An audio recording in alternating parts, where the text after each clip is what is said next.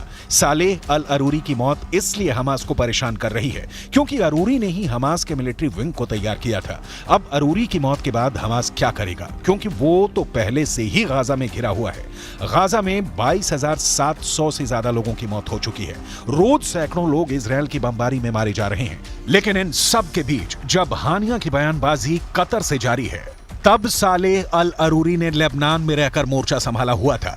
7 अक्टूबर को इजरायल पर हमास के हमले के बाद जब इजरायल ने गाजा में ग्राउंड ऑपरेशन चलाने की तैयारी की थी, इजरायल की खुफिया एजेंसी मोसाद 7 अक्टूबर का बदला हमास और उसके समर्थकों के एक एक लीडर को मौत देकर लेना चाहती है।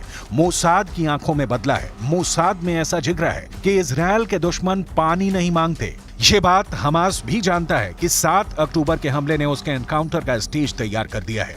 उसने सालेह अल अरूरी को मार दिया है और अब उसके निशाने पर है। हमास के नंबर 1 लीडर इस्माइल हानिया मोसाद का टारगेट नंबर 2 है। खालिद मेशाल, क्योंकि सालेह अल अरूरी की मौत हो चुकी है। ये तीनों नाम हमेशा इजरायल को खटकते रहे हैं और अब इनमें से एक को तो इजरायल ने हमेशा के लिए मौत की नींद सुला दिया है। साथ ही गाजा में 3 महीने से बमबारी चल रही है। उसमें करीब 23,000 लोगों की मौत हो चुकी है। इसमें ज्यादातर महिलाएं और बच्चे हैं। वैसे गाजा से जो लिंक मिले हैं उसके बाद मोसाद अचानक सुपर एक्टिव हो गया है। नेतन्याहू के ऑर्डर पर मुद्दा अब सिर्फ ऑपरेशन है और नेतन्याहू ने तो साफ साफ कह ही दिया है कि दुनिया का कोई भी कोना हो, चाहे वो गाजा हो या फिर कोई और जगह, हमास का अंत फाइनल है और ये होकर रहेगा। हालांकि ये अंत कब होगा ये कोई नहीं जानता है, क्योंकि भले ही इजरायल ने हमास को नेस्तनाबूद करने की कसम खा रखी हो, लेकिन सच यही है कि हमास से भी इजरायल को कड़ी टक्कर मिल रही है। दूसरी तरफ हिजबुल्लाह ने इजरायल की नाक में दम कर दिया है।